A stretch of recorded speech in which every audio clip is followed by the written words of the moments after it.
भगवान ब्रह्मा के पुत्र व देव ऋषि नारद मुनि का नाम तो हर किसी ने सुना है।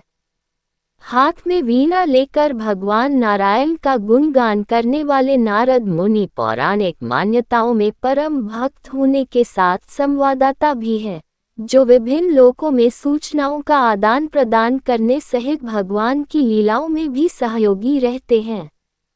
पर बहुत कम लोगों को पता है कि बाल ब्रह्मचारी नारद मुनि भी अपने पूर्व जन्म में विवाहित थे, जिन्हें ब्रह्मजी ने ही श्राप दिया था।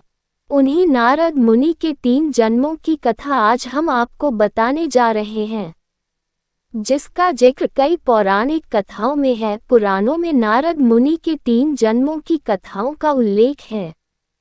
पहले जन्म में देवर्षि नारद उपबर्हन नाम के गंधर्व थे, जिनका विवाह भी हुआ था। एक बार ब्रह्माजी की सभा में सभी देवता और गंधर्व भगवान का संकीर्तन करने आए, तो वे भी अपनी स्त्रियों सहित वहां गए। पर कीर्तन के बीच ही वह हंसी मजाक करने लगे, जिन्हें देख ब्रह्मा जी को गुस्सा आ गया। उन्होंने नारद मुनि को शूद्र होने का श्राप दे दिया। इस श्राप से दूसरे जन्म में वे शूद्र हुए। इस जन्म में पैदा होने के बाद ही इनके पिता की मृत्यु हो गई। इनकी माता दासी का कार्य कर इनका भरण पोषण करने लगी। एक दिन उनके गांव में कुछ महात्मा चातुर्मास बिताने आए तो नारद जी ने उनकी खूब सेवा की।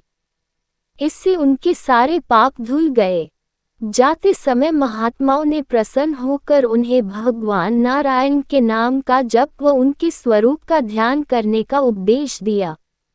एक दिन सांप के काटने से इनकी माँ भी चल बसी तो ये अनाथों के नाथ दीनानाथ का भजन करने के वन में चले गए।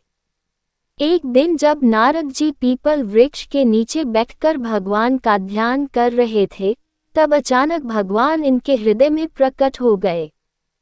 पर अपना दिव्य स्वरूप दिखाकर वे जल्द ही अंतर्धान हो गए। इसके बाद तो भगवान का दोबारा दर्शन करने के लिए नारद जी व्याकुल हो गए, पर तप करने पर भी उन्हें सफलता नहीं मिली। अंत में आकाशवाणी से उन्हें अगले जन्म में भगवान के दर्शन होने की सूचना मिली।